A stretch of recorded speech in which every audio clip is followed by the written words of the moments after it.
क्या आपके घर में भी गेहूं में घुन लग जाते हैं, कीड़े हो जाते हैं? एक कीड़ा जिसको पई बोलते हैं, हमारी देहाती लैंग्वेज में पई, और आप लोगों क्या क्या बोलते हैं मुझे नहीं पता। वो गेहूं को बिल्कुल खोखला कर देती है। ज़्यादातर लोगों क्या हो जाता है, कोई कुछ लोग सल्फाज यूज करते हैं गेहूं में, कुछ इंजेक्शंस आते हैं वो इस्तेमाल करते हैं। कभी कभी हमसे चूक हो जाती है कि वही इंजेक्शन या सल्फाज हमारे यहाँ गलती से किसी के मतलब कैसे भी चला जाए तो नुकसान पहुंच सकता है ना। तो और कुछ लोग नीम के पत्ते डाल देते हैं। नीम के पत्ते भी कारगर होते हैं बट बहुत ज़्यादा नहीं होते हैं। उनसे भी कहीं ना कुछ कीड़े दीमक टाइप के गेहूं में लग जाते हैं और हमें पूरी साल गेहूं स्टोर करके रखना होता है। तो उसके लिए हम ऐसे में क्या करें? चावल में भी कीड़े हो जाते हैं। कुछ लोग बताते हैं कि सेंधा नमक जो होता है बड़ा, वो आप खड़ा वाला डाल दें तो चावल में कीड़े नहीं लगते हैं।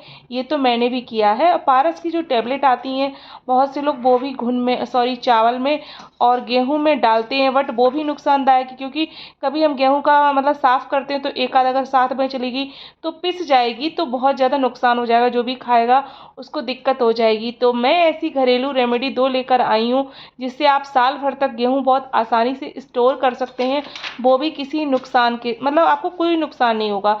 ना ही आपको गेहूं धुलने हैं, ना ही कुछ करना है, सिर्फ आपको रख देना है प्रॉपर तरीके से और गेहूं बिल्कुल आपके सुरक्षित बने रहेंगे। ना ही आपके गेहूं में घुन लगेगा, ना ही पई और ना ही दीमक।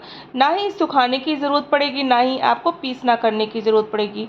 तो वो रेमेडी क्या है, चलिए आइए मैं बताती हूँ आपको। इनकमिंग है ना।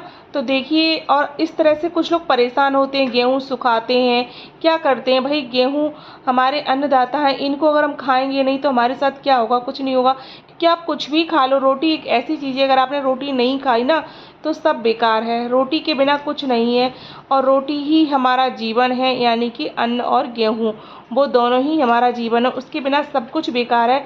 तो चलते हैं प्रोसेस की ओर। तो ये मेरे गेहूं घर के हैं और मेरी बोरी में गेहूं रखे थे। मैं ना इसमें जो नीम की पत्तियां होती हैं सूखी, पहले हमारी दादी नानी के ज़माने में यही डाली जाती थी और हम भी ये डाल देते हैं। ठीक है, नीम की पत्तियों से रिलीफ तो मिलता है बट बहुत ज़्यादा नहीं मिलता है। अब ये जब आप इनको साफ़ करेंगे तो आपको पत्तियों को भी साफ़ करना पड़ेगा। इनको आप डायरेक्ट पिसवा नहीं सकते हैं, ठीक है, यानी कि कुछ ना कुछ निकालना तो पड़ेगा, फटकना पड़ेगा। कुछ हमारी बहनें जो बिल्कुल न्यू जनरेशन वाले हैं वो सूप वूप चलाना नहीं जानते हैं। पहले के लोग सूप चला लेते थे, मैं भी चला लेती हूँ बट बहुत अच्छा सूप नहीं चला पाती हूँ। तो देखिए इस तरह से इस बार गेहूं की पैदावार बहुत कम रही। आप लोग कमेंट सेक्शन में बताना कि आपके यहाँ गेहूं की पैदावार कैसी रही। तो यहाँ पर मैंने माचिस ले ली थी खाली, बिल्कुल यूजलेस। अब मैंने यहाँ पर लिया है कपूर। कपूर को आप 4 भागों में डिवाइड कर देंगे, ठीक है, तोड़ देंगे। कोई सा कपूर अगर इस तरह का नहीं है तो वो ऐसा खड़ा जो कपूर आता है भीमसेनी कपूर, वो कपूर ले लीजिए। मैंने इसको 4 भागों में तोड़ के रख दिया है इस तरह से। अब आपको लेनी है काली मिर्च। बहुत इनका जो झड़प होती है वो उनकी आंखों में लगती है और घुन भाग जाते हैं। ठीक है, आप ट्राई करके देखना, फिर मुझे कमेंट सेक्शन में बताना कि आपके घुन रहे या चले गए। ठीक है, इस तरह से मैं इसमें डाल के रख दूंगी। उसके बाद हमने लिए हैं तेजपात के पत्ते। ठीक है, इनकी जो महक होती है वो कीड़ों को नहीं पसंद आती है और ये बहुत ज़्यादा घुन भाग जाते हैं। और आपको घुन जब आपके घर पर मतलब कट के आए ना तो आप कोशिश करिए कि एक बार उनको धूप ज़रूर दिखा दीजिए, क्योंकि धूप दिखाना बहुत ज़रूरी रहता है। इस तरह से मैंने माचिस को कर दिया है बंद, यानी कि पैक। आपके घर पुरानी कई माचिसें होंगी, उनको ले ली दीजिए। गेहूं के अकॉर्डिंग जितना गेहूं उस हिसाब से आप डाल दीजिए। मैंने इसको गेहूं के अंदर फिल कर दिया है इस तरह से। ठीक है, ये देखो गेहूं के अंदर फिल कर दिया है। गेहूं हमारा सेफ हो गया, बिल्कुल बंद। ये बहुत थोड़ा गेहूं है, अगर आप टंकी उंकी में डालते तो कम से कम आपको ऐसी 6 7 8 माचिस तैयार करनी पड़ेंगी, वो डालनी पड़ेंगी आपको इसमें। ठीक है, इस तरह से। अब चलते हैं, देखो मेरा गेहूं ना ये थोड़ा टूट गया था क्योंकि बारिश हो गई थी, इसलिए गेहूं खराब हो गया इस बार।